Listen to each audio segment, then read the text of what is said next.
പ്രപഞ്ചത്തിന്റെ കാരണവും കാവലുമായിരിക്കുന്ന അല്ലയോ വിശ്വനാഥ, പോയ ജന്മത്തിലെ കർമ്മപാപങ്ങളിൽ നിന്ന് എന്നെ മോചിപ്പിക്കണമേ.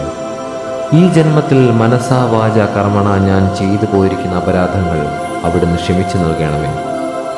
കൈലാസനാഥനായ ശംഭു, അവിടുന്നല്ലാതെ മറ്റൊരാശ്രയം എനിക്കില്ല എന്നറിഞ്ഞ് സദാ എന്നെ പാലിക്കണമേ.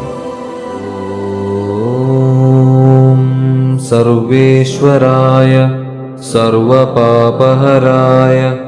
സർവദുരിതഹരായ സർവരക്ഷാകരായ സർവജീവാത്മകായ പരമാത്മനേ ഹ്രീം സർവദുഃഖഹരായ നമഃ ശിവായ. ഓം സർവേശ്വരായ സർവപാപഹരായ